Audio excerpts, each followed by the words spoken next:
Okay, so when we have angle relationships with two triangles, we want to be able to find the measure of still the interior and exterior of the triangles, but we have this issue or thing when we have these two triangles, and we're talking about what we call the third angles theorem. And what the third angles theorem says is that when two angles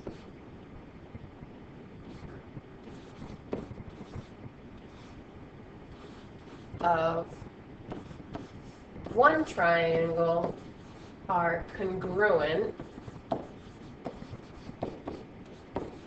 to two angles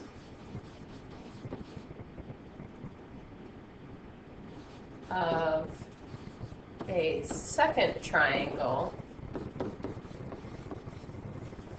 then the third angles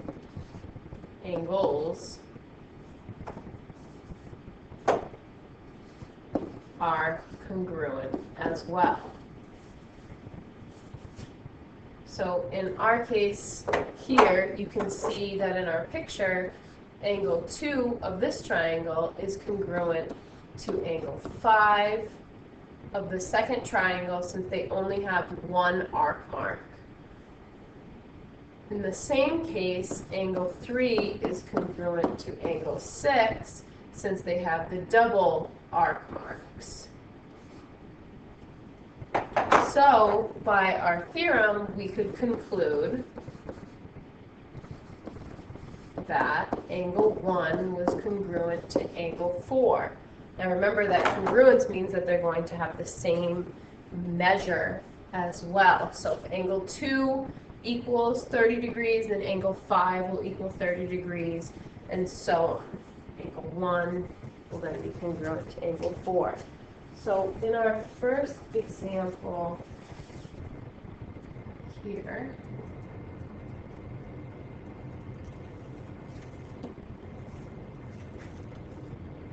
we have find the measure of angle T and the measure of angle R. So what we need to look at is we do have these two triangles. We have triangle TUS on the left-hand side, and we have triangle USR on the right-hand side. We're given that angle U is or not angle U, we want to name it angle TUS is congruent to angle SUR, these top angles right here.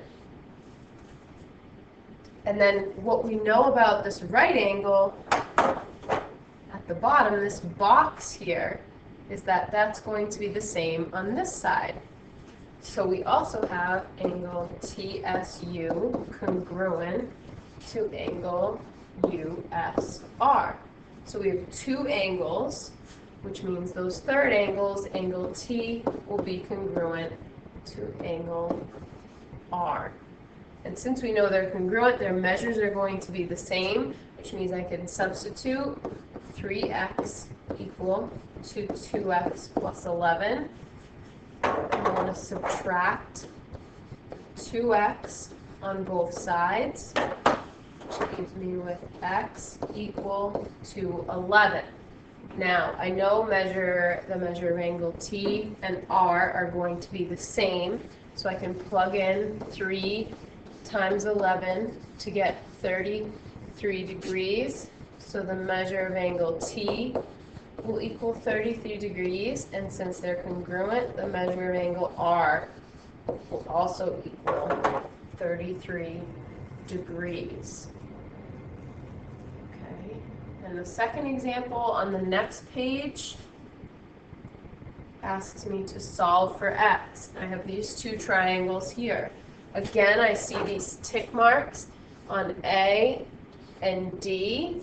So I see that angle A will be congruent to angle D. I also, again, see the box here giving me a right angle, 90 degrees, and a right angle, 90 degrees. So angle B will be congruent to angle E. So since those two are congruent, my third angle will be congruent. Angle C will be congruent to angle F. And since we have congruence, we can set them equal. Y squared equals 3y squared minus 72. Don't be scared of these exponents. Okay, a 2 as an exponent means that we're going to have two answers. We're going to need to use that square root eventually. When we're solving, we're still combining like terms, and these two are like terms. So I'm going to subtract 3y squared on both sides. I end up with negative 2y squared equals negative 72. I still want to get y by itself, so I'm going to divide by negative 2 on both sides. I end up with y squared equal to positive 36. Remember that negative and negative here is going to give you a positive. And now when I have y squared equal to 36, to solve here, I want to take the square root of both sides, which gives me y equal to 6, but it also gives me y equals negative 6, or you can write it as y equals positive and negative 6. That 2 in the exponent, like we saw before, that 2 is going to give you these two answers. And to get rid of the squared, we need to take the square root, and that leads us to two answers. So now you will complete the rest of the problems in this packet.